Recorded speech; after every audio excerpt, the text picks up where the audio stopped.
क्या आपने कभी सोचा है कि क्या शिवा आज भी इस दुनिया में मौजूद है?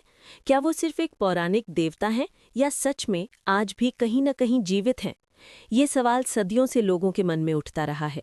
कुछ लोग इसे सिर्फ आस्था मानते हैं, जबकि कुछ लोग दावा करते हैं कि उन्होंने अपने जीवन में महादेव की उपस्थिति को महसूस किया है। शास्त्रों के अनुसार शिव को समझना इतना आसान नहीं है।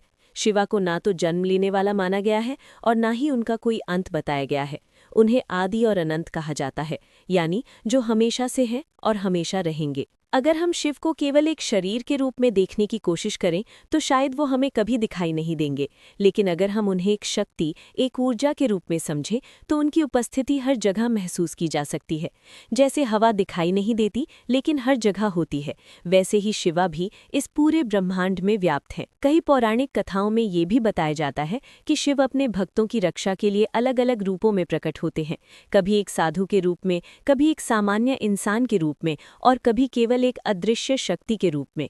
ऐसे कई अनुभव सुनने को मिलते हैं जहां किसी व्यक्ति को मुश्किल समय में अचानक मदद मिलती है और बाद में वो समझ नहीं पाता कि उसकी मदद करने वाला कौन था। कई लोग इसे महादेव की कृपा मानते हैं। यहाँ एक बात समझना बहुत जरूरी है कि जीवित होने का मतलब सिर्फ शरीर में होना नहीं है। विज्ञान भी कहता है कि ऊर्जा कभी नष्ट नहीं होती, वो केवल एक रूप से दूसरे रूप में बदलती है। और अगर हम इस दृष्टिकोण से देखें तो महादेव स्वयं एक अनंत ऊर्जा है, इसलिए उनका अस्तित्व कभी खत्म नहीं हो सकता। आध्यात्म में भी यही कहा गया है कि शिव केवल बाहर नहीं बल्कि हमारे अंदर भी मौजूद है। जब कोई व्यक्ति ध्यान करता है, अपने मन को शांत करता है, तब वो उस ऊर्जा को महसूस कर सकता है जिसे हम शिव कहते हैं। इसका मतलब ये है कि शिव को देखने के लिए आंखों की नहीं बल्कि अनुभव और विश्वास की जरूरत होती है। जो व्यक्ति सच्चे मन से उन्हें याद करता है, उनके प्रति श्रद्धा रखता है, वो अपने जीवन में किसी न किसी रूप में उनकी उपस्थिति को जरूर महसूस करता है। तो क्या शिवा आज भी जीवित है?